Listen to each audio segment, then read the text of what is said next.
യോന അധ്യായം 1. അമിത്ഥായുടെ മകനായ യോനായ്ക്ക് യഹോവയുടെ അരുളപ്പാടുണ്ടായതെന്തെന്നാൽ, നീ പുറപ്പെട്ട് മഹാനഗരമായ നീനവേയിലേക്ക് ചെന്ന് അതിന് വിരോധമായി പ്രസംഗിക്ക. അവരുടെ ദുഷ്ടത എന്റെ സന്നിധിയിൽ എത്തിയിരിക്കുന്നു. എന്നാൽ യോന യഹോവയുടെ സന്നിധിയിൽ നിന്ന് തർശീശിലേക്ക് ഓടിപ്പോകേണ്ടതിന് പുറപ്പെട്ട് യാഫോയിലേക്ക് ചെന്നു. തർശീശിലേക്ക് പോകുന്ന ഒരു കപ്പൽ കണ്ട് കൂലി കൊടുത്തു. യഹോവയുടെ സന്നിധിയിൽ നിന്ന് അവരോടുകൂടെ തർശീശിലേക്ക് പൊയ്ക്കളയാൻ അതിൽ കയറി. യഹോവയോ സമുദ്രത്തിൽ ഒരു പെരുങ്കാറ്റടിപ്പിച്ചു. കപ്പൽ തകർന്നു പോകുവാൻ തക്കവണ്ണം സമുദ്രത്തിൽ വലിയൊരു കോളുണ്ടായി. കപ്പൽക്കാർ ഭയപ്പെട്ട് ഓരോരുത്തൻ താന്താന്റെ ദേവനോട് നിലവിളിച്ചു. കപ്പലിന് ഭാരം കുറയ്ക്കേണ്ടതിന് അവർ അതിലെ ചരക്ക് സമുദ്രത്തിൽ എറിഞ്ഞുകളഞ്ഞു. യോനായോ കപ്പലിന്റെ അടിത്തട്ടിൽ ഇറങ്ങിക്കിടന്ന് നല്ലവണ്ണം ഉറങ്ങുകയായിരുന്നു. കപ്പൽ പ്രമാണി അവന്റെ അടുക്കൽ വന്ന് അവനോട്, നീ ഉറങ്ങുന്നതെന്ത്? എഴുന്നേറ്റ് നിന്റെ ദൈവത്തെ വിളിച്ചപേക്ഷിക്ക. നാം നശിച്ചു പോകാതിരിക്കേണ്ടതിന് ദൈവം പക്ഷേ നമ്മെ കടാക്ഷിക്കുമെന്ന് പറഞ്ഞു. അനന്തരം അവർ, വരുവിൻ, ആരുടെ നിമിത്തം ഈ അനർത്ഥം നമ്മുടെ മേൽ വന്നിരിക്കുന്നു എന്നറിയേണ്ടതിന് നാം ചീട്ടിടുക എന്ന് തമ്മിൽ പറഞ്ഞു. അങ്ങനെ അവർ ചീട്ടിട്ടു. ചീട്ട് യോനായ്ക്ക് വീണു. അവർ അവനോട്, ആരുടെ നിമിത്തം ഈ അനർത്ഥം നമ്മുടെ മേൽ വന്നു എന്ന് നീ പറഞ്ഞു തരേണം. നിന്റെ തൊഴിലെന്ത്? നീ എവിടെ നിന്ന് വരുന്നു?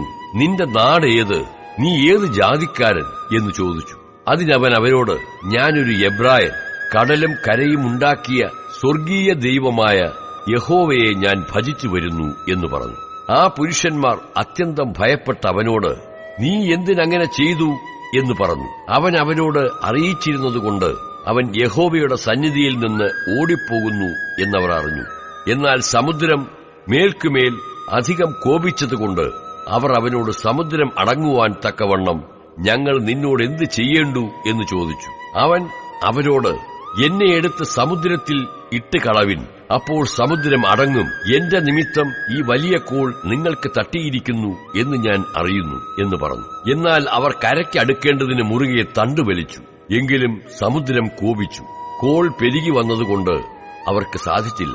അവർ യഹോവയോട് നിലവിളിച്ച്, അയ്യോ യഹോവേ, ഈ മനുഷ്യന്റെ ജീവൻ നിമിത്തം ഞങ്ങൾ നശിച്ചു പോകരുതേ.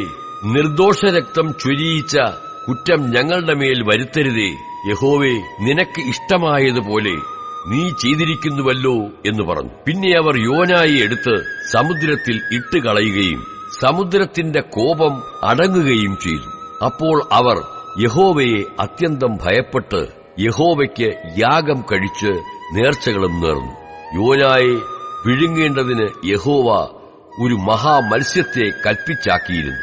അങ്ങനെ യോന 3 രാവും 3 പകലും മത്സ്യത്തിന്റെ വയറ്റിൽ കിടന്നു.